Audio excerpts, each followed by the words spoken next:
हरिः ॐ नमो भगवते वासुदेवाय। ॐ श्री हरये नमः। गोविन्द माधव मुकुन्द हरे मुरारे, शम्भो विवेश शशिसे खरशूलपाणे।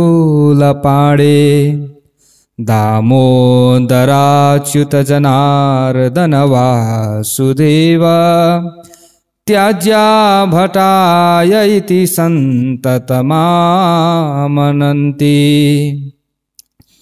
नारायणं नमस्कृत्य नरं चैव नरोत्तमं, देवीं सरस्वतीं व्यासं ततो जयमुदीरयेत्।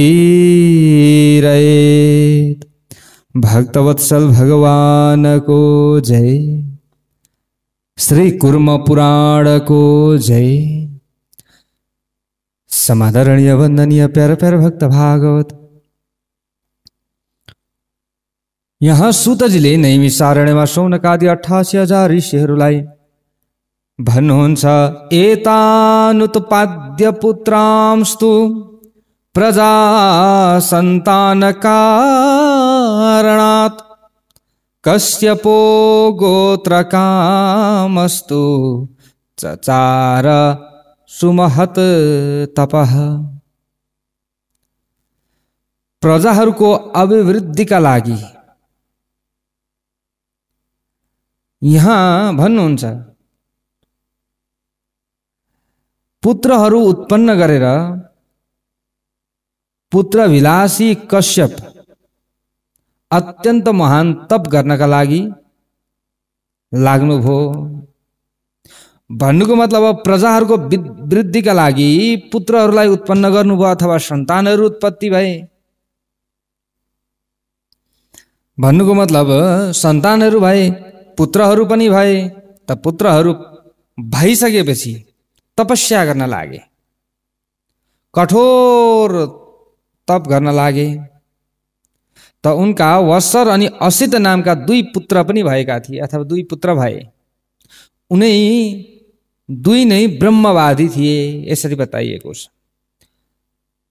त वत्सरबाट नैध्रुव अनि रैभ्य नामका महान यशस्वी पुत्र उत्पन्न भए।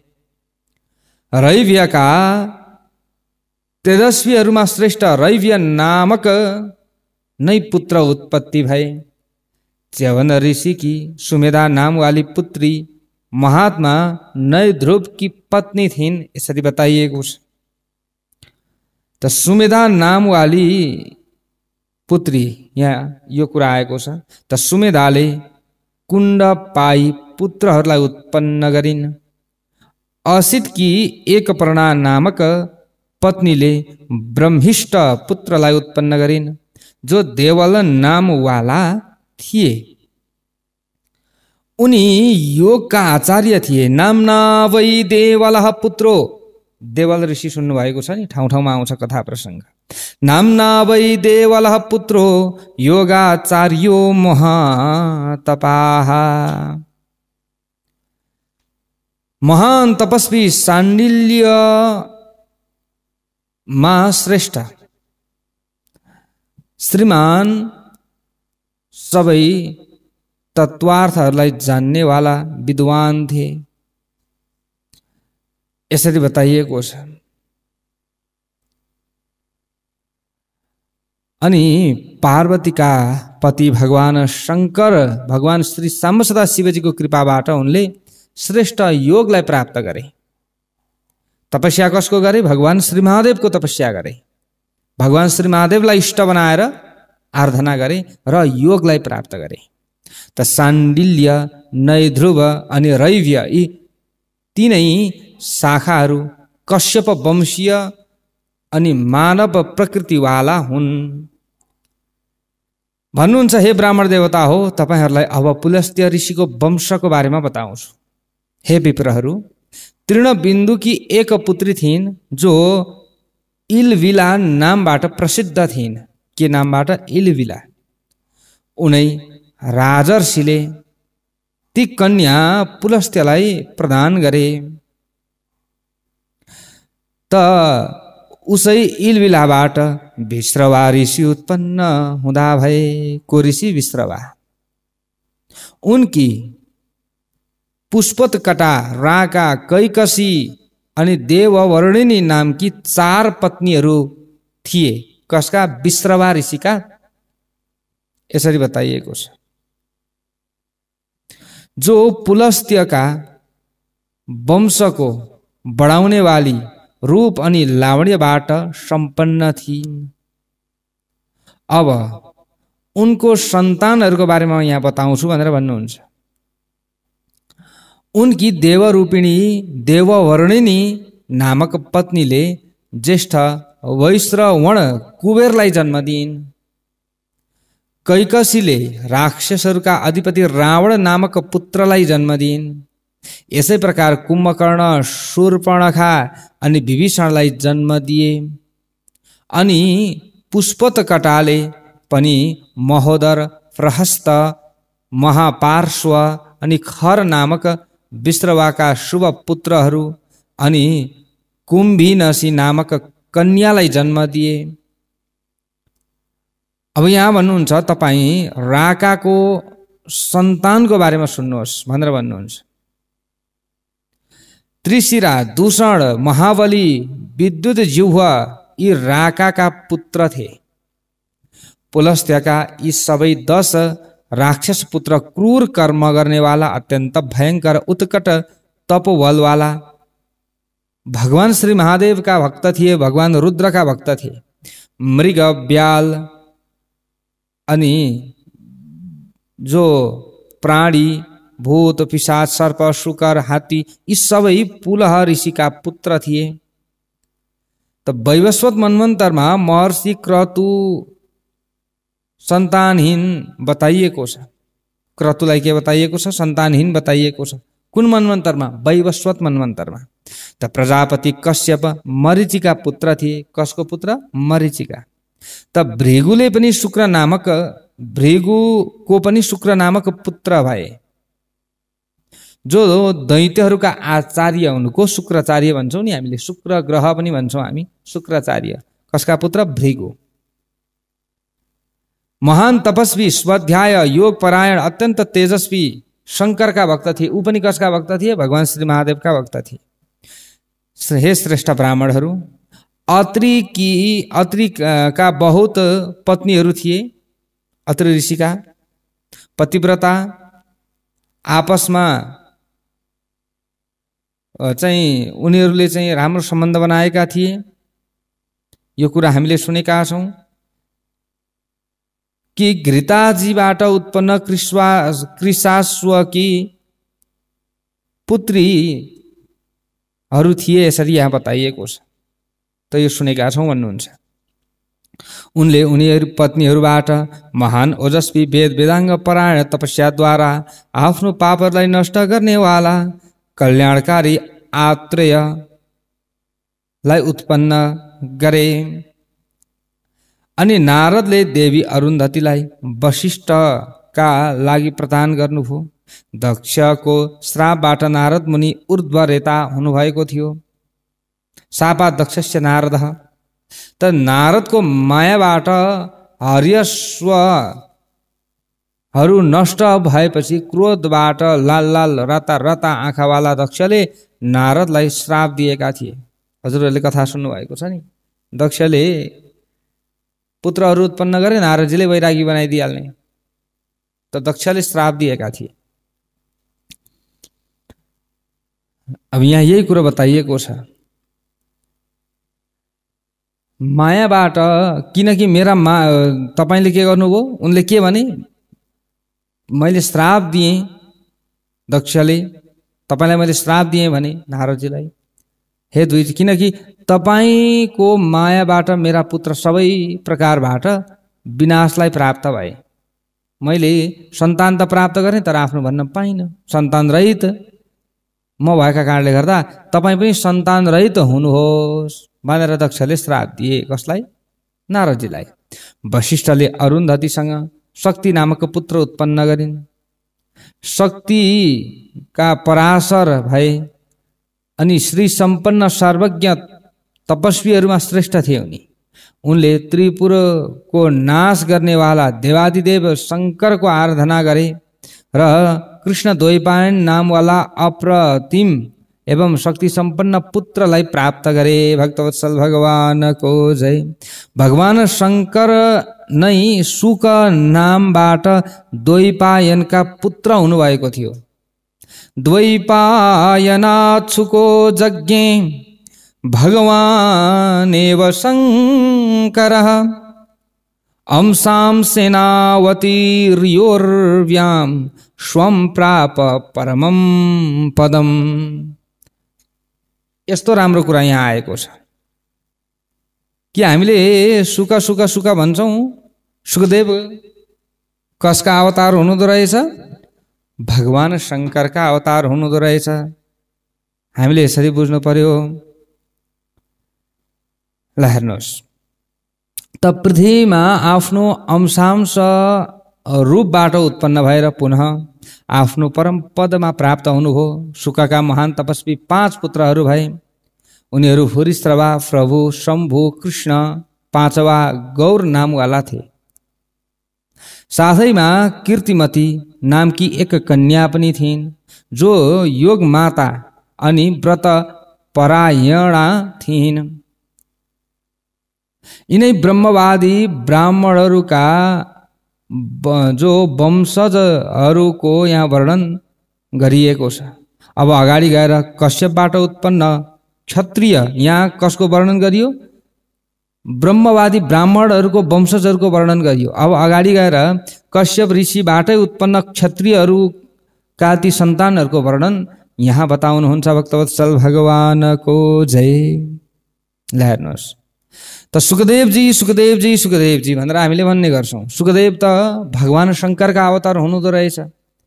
हजुरहरूले थाहा पाउनु भएको थियो कि थिएन? सुन्नु भएको थियो कि थिएन? सुन्नु भएको थियो होला। सुन्न त कता कता कहीँ कहीँ त गुरुहरूले बताउनु भएको थियो होला। र मैले त अगाडि अगाडि पनि भन्ने गरेको थिएँ पहिले नै पनि, होइन? चतुर्मास श्रीमद् भागवतका कथा हुँदी कतै कतै सुन्नु भएको छ भने त्यहाँनिर आएको थियो होला। त प्यारे भक्त भागवत त उनै सुखदेवजीले राजा परीक्षितलाई 7 दिन श्रीमद् भागवत महापुराण सुनाउनु भयो। कसको गान गर्नुभयो? भगवान श्री कृष्णको लीलाको गान गर्नुभयो। कसले? भगवान श्री सुखदेवले। सुखदेवको हुनुहुन्छ भगवान शङ्कर हुनुहुन्छ।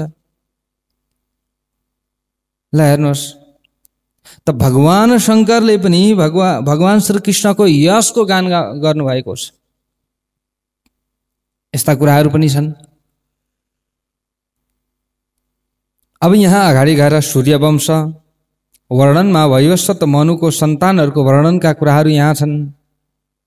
सुतजी भन्नुहुन्छ अदिति सुसुवे पुत्र मादित्यम कश्यपात् प्रभुम तस्यादित्यस्य चैवासीद भार्याणाम तु चतुष्टयम्। अदितिले कश्यप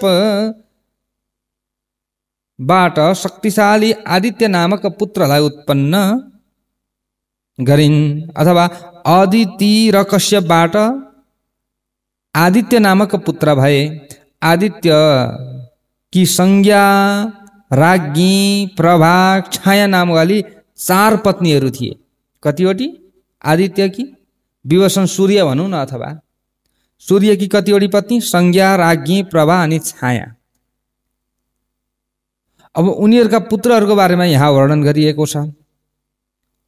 त्वष्टा विश्वकर्माकी पुत्री संज्ञाले सूर्यबाट श्रेष्ठ मनु, यम अनि यमुनालाई जन्म दिइन्। ककललाई? विवसन सूर्य र विश्वकर्माकी छोरी संज्ञाबाट मनु, यम, यमुना उत्पन्न भए। यम र यमुना दाजु बहिनी। त राज्ञीले रैवतलाई उत्पन्न गरिन्। प्रभाले आदित्यबाट प्रभातलाई उत्पन्न गरिन्। छायाले क्रमशः सावर्ण शनि, हामीले शनि भन्छौँ नि, शनिदेव, शनि शनि शनि लागो 7.5 अडैया भन्छौँ। छायाको छोरो हो शनि। पुत्र कसको? छाया उनै भगवान सूर्यको। सूर्य र छायाबाट शनि, अनि सूर्य र संज्ञाबाट मनु, यम, यमुना। यसरी बुझ्नु पर्यो।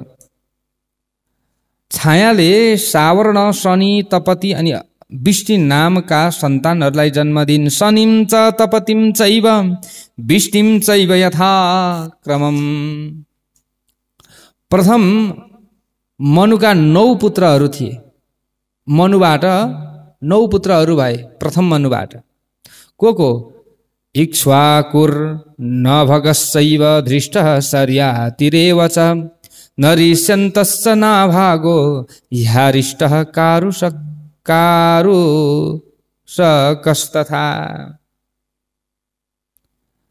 को? मनुका 9 पुत्र इक्ष्वाकु, नभग, धृष्ट, शर्याति, नरिष्यन्त, नाभाग, अरिष्ट, कारुष, पृषद्र नामवाला थिए। 9 पुत्र इन्द्रिय जय, महान, तेजबाट सम्पन्न इन्द्रको समान थिए। जो मनुको ज्येष्ठ एवं वरिष्ठ पुत्री इलाले सोमवंशको अभिवृद्धिका लागि बुधको भवनमा गएर सोमपुत्र बुधको संगति, अनि यहाँनिर बताइएको छ कि सोमपुत्र बुधको साथमा संगति गरिन्, अनि देवीले बुधबाट श्रेष्ठ पुरुरवालाई उत्पन्न गरिन्। त पितृहरूलाई तृप्ति प्रदान गर्नेवाला थिए को? उनी पुरुरवा। पुत्र प्राप्त गरे उपरान्त इलालाई विशुद्ध पुरुषत्वको प्राप्ति भयो, जो सुद्युम्न नामबाट विख्यात भए। तिनै इलाको हुन्, सुद्युम्न हुन्। यो पनि श्रीमद् भागवतमा कथा सुन्नुभएको छ धेरै। त पुरुषहरूमा इलाले उत्कल, गय अनि विनताश्व नामक 3 पुत्रहरूलाई प्राप्त गरे। त्यस पछाडि पुनः स्त्री भइन् फेरि। त सबै अतुलनीय, कीर्तिमान अनि ब्रह्मपरायण थिए। यसरी बताइएको छ। मनुका ज्येष्ठ पुत्र इक्ष्वाकुबाट विकुक्षी नामक वीर राजा भए। विकुक्षी 100 पुत्रहरूमा जेठा थिए। इक्ष्वाकुबाट को भए? विकुक्षी। त विकुक्षी 100 पुत्रहरूमा जेठा थिए। उनका 15 पुत्र भए। उनमा ककुत्स्थ सबैभन्दा बडा थिए। ककुत्स्थका पुत्र सुयोधन भए। सुयोधनबाट श्रीमान पृथु उत्पन्न भए। अनि पृथुका पुत्र थिए। विश्वकबाट बुद्धिमान आर्द्रक भए। अनि उनका पुत्र युवनाश्व भए। प्रतापी युवनाश्व गोकर्ण तीर्थमा गए। वहाँ तप गरेर रहे। अग्नि सदृश विप्र गौतमको दर्शन गरेर पुत्र प्राप्तिको इच्छाले युवनाश्वले भूमिमा दण्डवत प्रणाम गरे। अब उनबाट गौतम भनेको उनलाई गौतमले सोधे, त्यो समयमा कुन कर्मद्वारा धर्मात्मा पुत्रलाई प्राप्त गर्न सकिन्छ? उनले कसले? युवनाश्वले गौतम ऋषिलाई सोधे, के कर्म गर्नाले धर्मात्मा पुत्र प्राप्त गर्न सकिन्छ? सन्तान धर्मात्मा हुन सक्छन्। के कर्म गरेको छ भने सन्तान चाहिँ धर्मात्मा हुन्छन्, होइन भने धर्मात्मा हुँदैनन् त। गौतम ऋषिले भन्नुभयो त्यो समयमा, आराध्य पूर्व पुरुषम नारायण मनामयम अनादि निधनम देवम धार्मिकम प्राप्नुयात् सुतम। आदि अनि अन्तबाट रहित अनामय पूर्व पुरुष नारायण देवको आराधनाबाट धर्मात्मा सन्तान प्राप्त हुन्छन्, अथवा भगवान श्री महादेवको आराधनाबाट धर्मात्मा सन्तान प्राप्त हुन्छन्। जसको पुत्र स्वयं ब्रह्मा अनि जसको पौत्र नीललोहित शङ्कर छन्, उनै आदि कृष्ण ईशानको आराधनाबाट मनुष्य 7 पुत्र प्राप्त गर्न समर्थ हुन्छन्। ईशान उनै भगवान श्री महादेवको आराधनाबाट पनि 7 पुत्र प्राप्ति हुन्छ। भगवान ब्रह्मा पनि जसको प्रभावको तत्त्वतः जान्न सक्नुहुन्न, ब्रह्माले पनि उनी ऋषिकेशको आराधनाबाट धार्मिक पुत्र प्राप्त गर्न सकिन्छ। भगवान श्रीहरिको आराधना, भगवान श्रीहरिको उपासनाबाट पनि धर्मात्मा पुत्र प्राप्त गर्न सकिन्छ। गौतमको वचनलाई सुनेर पृथ्वीपति युवनाश्वले महायोगी सनातन वासुदेवको आराधना प्रारम्भ गरे। आराधनाको फलस्वरूप उसका वीर पुत्र भए जो श्रावस्ती नामबाट विख्यात भए। उसले गौड देशमा श्रावस्ती नामक महापुरीलाई निर्माण गरे। त्यसबाट श्रावस्तीबाट बृहदश्व उत्पन्न भए। उसबाट कुवल याश्वक उत्पन्न भए। धुन्धु नामक महान असुरलाई मारेका कारणले गर्दा धुन्धुवार नामबाट प्रसिद्ध पनि भए। धुन्धुमारका 3 पुत्र भए, दृढाश्व, दण्डाश्व, कपिलाश्व। दृढाश्वका प्रमोद अनि प्रमोदका पुत्र हर्यश्व भए। हर्यश्वका पुत्र निकुम्भ अनि निकुम्भबाट संहताश्वका उत्पन्न भए। संहताश्वका कृशाश्व, रणश्व यी 2 पुत्रहरू भए। रणश्वका युद्धमा इन्द्रलाई भनेको इन्द्र तुल्य बलशाली युवनाश्व नामक पुत्र भए। यसरी बताइएको छ। युवनाश्वले ऋषिहरूको कृपाबाट बारुणी नामक याग, बारुणी नामको इष्टिका अनुष्ठान गरे अनि अप्रतिम महान बुद्धिमान शस्त्रधारीहरूमा सर्वश्रेष्ठ उत्तम विष्णुभक्त मानदाता नामक पुत्रलाई प्राप्त गरे। मानदाताका पुरुकुश वीर्यवान अम्बरीश पुण्यात्मा मुचुकुन्द नामक पुत्र भए। युद्धमा सबै इन्द्रको समान थिए। अम्बरीशका पुत्र दोस्रा युवनाश्व बताइएको छ। युवनाश्वका पुत्र हरित, उसका पुत्र हारित भए। अनि पुरुकुशका नर्मदा नामकी पत्नीबाट महायशस्वी त्रसदस्यु नामक पुत्र उत्पन्न भए। उसका पुत्र सम्भूति भए। उसका सम्भूतिका विष्णु वृद्ध तथा दोस्रा अनरण्य नामक पुत्र भए। अनरण्यको बृहदश्व अनि उसको पुत्र हर्यश्व भए। यही हर्यश्व अत्यन्त धार्मिक राजाहरूमा विख्यात भए।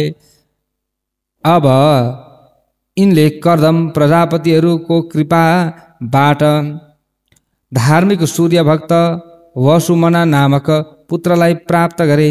यसै वसुमना नामक पुत्रले सूर्यको आराधनाबाट शत्रुहरूको दमन गर्नेवाला अप्रतिम कल्याणकारी त्रिधनुवा नामक पुत्रलाई प्राप्त गरे। अनि स्वाध्याय निरत दानशील सहिष्णु धर्मपरायण उनी राजाले शत्रुहरूलाई जितेर अश्वमेध नामक यज्ञ गरे। अनि उनी महात्माको यज्ञस्थलमा वशिष्ठ अनि कश्यप आदि प्रमुख ऋषिगण इन्द्र आदि देवता आए। विधिपूर्वक यज्ञ पूर्ण गरेर उनी वशिष्ठ आदि द्विजोत्तमहरूलाई प्रणाम गरेर महाराज वसुमनाले विनयपूर्वक उनीसँग त्यो समयमा सोधे। वसुमनाले भने, श्रेष्ठ ब्राह्मणहरू, तपाईहरू केही जान्नेवाला हुनुहुन्छ, मलाई त्यो बताउनुहोस् कि संसारमा यज्ञ अथवा सन्यासमा कुन चाहिँ अधिक श्रेयस्कर छ? सन्यास मार्ग श्रेयस्कर छ कि पूजापाठ यज्ञ गृहस्थ जीवन? वशिष्ठले त्यो समयमा भन्नुभयो, अधीत्य वेदान विधिवत पुत्रानुत्पाद्य धर्मतः। आत्मवानले चाहनु पर्दछ अरे कि वेदको विधिवत अध्ययन गरेर धर्मपूर्वक सन्तानहरूलाई उत्पन्न गरेर यज्ञद्वारा यज्ञेश्वरको यजन पूजन गरेर अनि त्यस पछाडि मात्र वनमा जानु पर्दछ अथवा सन्यास त्यस पछाडि मात्र धारण गर्न पर्दछ। त्यसैले सर्वश्रेष्ठ के हो त? विवाह, सन्तान, भगवानको साथसाथमा यज्ञ आदि गर्नु। त पुलस्त्यले त्यो समयमा भन्नुभयो, आराध्य तपसा देवम योगिनम परमेष्ठिनम। सर्वप्रथम श्रेष्ठ देवको यज्ञद्वारा अर्चना गरेर तपस्याद्वारा योगी देव परमेश्वरको आराधना गरेर विधिपूर्वक सन्यास ग्रहण गर्नुपर्दछ। त्यतिकै पनि ग्रहण गर्न कहाँ पाइन्छ र? पुलहले त्यो समयमा भन्नुभयो, यमाहुरेकम पुरुषम पुराणम परमेश्वरम। जसलाई अद्वितीय पुराण पुरुष तथा परमेश्वर भनेर भनिन्छ। उनै सहस्त्र किरण सूर्यको तपस्याद्वारा आराधना गरेर मोक्ष प्राप्त गर्न यो इच्छा गर्नुपर्दछ अथवा यसरी इच्छा गर्नु, यो चाहनु राम्रो हुन्छ। जमदग्निले त्यो समयमा भन्नुभयो, अजस्य नाभवध्येकमीश्वरेण समर्पितम। जुन भगवान ईश्वरले अजन्मा ब्रह्मको नाभिमा अद्वितीय बीज जगत कारण ब्रह्मलाई स्थापित गर्नुभयो, उनको तपस्याद्वारा आराधना गर्नुपर्दछ। विश्वामित्रले भन्नुभयो, सबै ऋषिहरूले आफ्नो मत राख्नुभयो। विश्वामित्रले भन्नुभयो, जो अग्निस्वर सर्वात्मक अनन्त स्वयम्भू अनि सर्वतोमुख हुनुहुन्छ, उनी रुद्र उग्र तपस्याद्वारा पूजनीय हुनुहुन्छ, न कि अन्य कुनै पनि दोस्रो यज्ञ आदि साधनहरूद्वारा। त्यसैले भगवान श्री महादेवको आराधना गर्नुपर्दछ, रुद्रको आराधना गर्नुपर्दछ। सबैभन्दा श्रेष्ठ धर्म यहाँ बताउनुभयो। अनि भरद्वाजले भन्नुभयो, यज्ञद्वारा जुन सनातन अग्निदेवको पूजा गरिन्छ, ती सबै देवताहरूको विग्रहहरू परमेश्वर नै तपद्वारा पूजित हुनुहुन्छ। अत्रिले भन्नुभयो, यतः सर्वमिदं जातम। उनै महेश्वर अत्यन्त महान तपद्वारा पूजिनुहुन्छ, जोबाट तिनीहरू सब उत्पन्न हुन्छन्। अनि प्रजापतिहरू जसको सन्तान हुन्, उनै श्री महादेवको पूजा गर्नुपर्दछ, आराधना गर्नुपर्दछ। गौतमले भन्नुहुन्छ, जसबाट प्रधान अर्थात् पुरुष अनि प्रकृति उत्पन्न भएको छ अनि जसको शक्तिबाट यो जगत उत्पन्न भएको छ, उनी सनातन देवादिदेव तपस्याद्वारा पूजनीय हुनुहुन्छ। कश्यपले भन्नुभयो, सहस्त्र नयनो देवः। तपद्वारा आराधना गर्नाले उनी हजारौं नेत्रवाला साक्षी महायोगी प्रजापति प्रभु प्रसन्न हुनुहुन्छ। क्रतुले भन्नुभयो, अध्ययन रूपी यज्ञ पूर्ण गरेर पुत्र प्राप्त गरेर लिने वाला पुरुषको लागि तपस्याको अतिरिक्त कोही पनि दोस्रो धर्म शास्त्रहरूमा देखाइएको छैन। यदि सुनेर अत्यन्त प्रसन्न मनवाला वसुमना राजर्षिले दुईजना श्रेष्ठहरूलाई प्रणाम गर्नुभयो अनि पूजन गरेर विदा गर्नुभयो। त्यस पछाडि उसले आफ्नो पुत्र त्रिधनुवालाई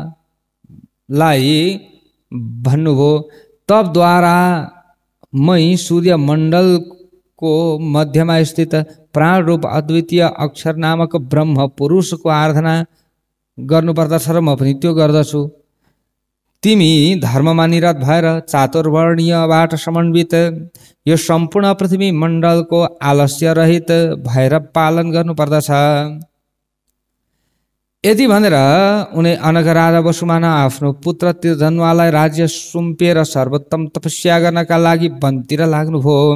उनी वसुमाना राजा हिमालयको शिखरमा स्थित रमणीय शुभ देवदारू वनमा रहँदै कन्दमूल आदि फलहरूको आहार गर्दै मुनिहरूको अन्न निवार आदिबाट देवताहरूलाई प्रसन्नताका लागि यज्ञ आराधना गर्न लाग्नुभयो। ठाउँ ठाउँमा तपस्याद्वारा नष्ट भएको पापवाला उनले 100 वर्षबाट पनि अधिक समयसम्म वेदमाता देवी सावित्रीको मानसिक जप गर्नुभयो। यसै प्रकार जप गर्दै रहेपछि उनी स्वयम्भू देव परमेश्वर हिरण्यगर्भ विश्वात्मा स्वयं उनीमाथि भनेको स्वयं त्यो स्थानमा आउनुभयो प्रसन्न भएर। त विश्वतोमुख ब्रह्मदेवलाई आउँदै देखेर उहाँले आफ्नो नाम बोल्दै उनको चरणमा शिरबाट प्रणाम गरेर त्यो समयमा भन्न लाग्नुभयो, देवादिदेव परमात्मा ब्रह्मलाई नमस्कार छ, सहस्त्र नेत्रवाला हिरण्य मूर्ति तपाईँ वेदालाई नमस्कार छ, धाता विधातालाई नमस्कार छ, वेदात्मा मूर्तिलाई नमस्कार छ, सांख्य योगद्वारा ज्ञात हुनेवाला ज्ञान मूर्तिलाई नमस्कार छ, सबै अर्थहरूको ज्ञाता सृष्टिकर्ता त्रिमूर्ति रूप तपाईँलाई नमस्कार छ, योगीहरूको गुरु पुराण पुरुषलाई नमस्कार छ। तब प्रसन्न भएर विश्वभावन भगवान ब्रह्माले भन्नुभयो, वर माग। ल हेर्नुहोस्, यति छिटो प्रसन्न, वर माग, तिम्रो कल्याण होस्, म तिमीलाई वरदान दिन्छु। राजाले त्यो समयमा भन्नुभयो, जपेयम देवदेवेश गायत्रीम वेद मातरम। हे देवदेव, म पुनः 100 वर्ष बाट अधिक समयसम्म यो वेदमाता गायत्रीको जप गर्न सकौँ, यसका लागि त्यति नै मेरो आयु होस्।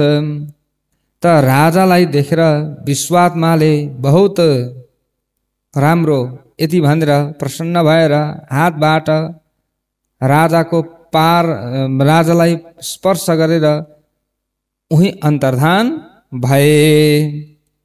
यहाँ यसरी बताइएको छ। त वर प्राप्त उनी श्रीमान राजा पनि तिनै समयमा स्नान गरेर कन्दमूल फलहरूको आहार गर्दै अत्यन्त प्रसन्न मनबाट शान्तिपूर्वक जप गर्न लाग्नुभयो। त्यो जप गर्दै 100 वर्ष पुरा भयो अनि सूर्यमण्डलको मध्यबाट प्रज्वलित किरणवाला महायोगी भगवान प्रकट हुनुभयो अनि मण्डलमा स्थित उनी सनातन स्वयम्भू अनादि अनन्त वेदज्ञ ब्रह्मलाई देखेर उनी राजा आश्चर्यचकित हुनुभयो। उहाँले वैदिक मन्त्रहरू अनि विशेष रूपबाट गायत्री मन्त्रद्वारा उनको स्तुति गरे।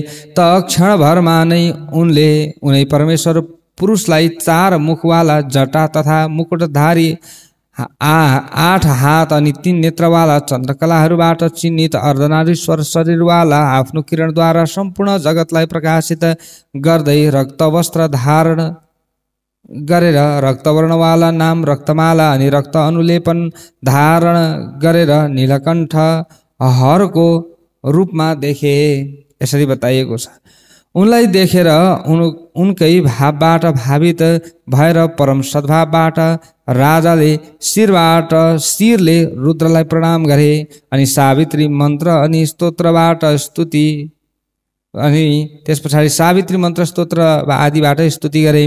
वेदत्रय रूप रुद्र काल रूप अनि कारुण स्वरूप भासमान परमेष्टि नीलकण्ठलाई नमस्कार छ भनेर भने। तब प्रसन्न मनवाला श्री महादेवले राजसबाट त्यो समयमा भन्नुभयो, हे निष्पाप, मैले यो गोपनीय नामलाई भन्दैछु, यो नाम सुन। यो सबै वेदहरूमा वर्णित संसार सागरको नाश गर्नेवाला रहेको छ। केवाला रहेको छ? सम्पूर्ण संसार सागरवालालाई नाश गर्नेवाला पवित्र भएर यो नामबाट मलाई निरन्तर नमस्कार गर। हे राजन, हजुर वेदबाट सार रूपमा उद्धृत शतरुद्रीको अनन्य मन भएर मलाई मन लगाएर जप गर। जो ब्रह्मचर्य धारण गरेर संयमित आहार ग्रहण गरेर भस्मलाई लेपन गरेर निधारमा त्रिपुण्ड भस्म लगाएर एकाग्रतापूर्वक मरण पर्यन्त रुद्रको जप गर्दछ, उसले परम पदलाई प्राप्त गर्दछ। यति भनेर भक्तमाथि अनुग्रह गर्नेको इच्छाले भगवान रुद्रले राजाको आयु पुनः 100 वर्षसम्म होस् भनेर आशीर्वाद दिनुभयो। राजा वसुमनालाई परम ज्ञान अनि वैराग्य प्रदान गरेर परमेश्वर रुद्र क्षणभरमा नै अन्तर्धान हुनुभयो। यो एक आश्चर्य भयो। राजाले पनि तिनै कालमा स्नान गरेर भस्म धारण गरेर शान्त अनि एकाग्रतापूर्वक अनन्य मनबाट तपस्याद्वारा रुद्रको जप गरे। जप गर्दै उन राजाको पुनः 100 वर्ष पुरा भइसकेपछि उसमा योगको प्रवृत्ति भयो अनि यथा समय उनले श्रेष्ठ कालात्मक परमेष्टिको त्यो वेदसार नामक स्थानलाई प्राप्त गरे, जो सूर्यको शुभ्र मण्डल रहेको छ। तदनन्तर उनै महेश्वरलाई प्राप्त गरे। राजाको यो उत्तम चरित्रलाई जसले पढ्दछ अथवा सुन्दछ, उनीहरू सबै पापबाट मुक्त भएर ब्रह्मलोकमा प्रतिष्ठा प्राप्त गर्दछन्। सर्व पाप विनिर्मुक्तो ब्रह्मलोके महीयते भनेसम्मका कथा प्रसङ्ग आजको भागमा। अब यहाँबाट उताको कथा प्रसङ्ग फेरि हजुरहरूले श्रवण गर्न पाउनुहुनेछ। भक्तवत्सल भगवानको जय।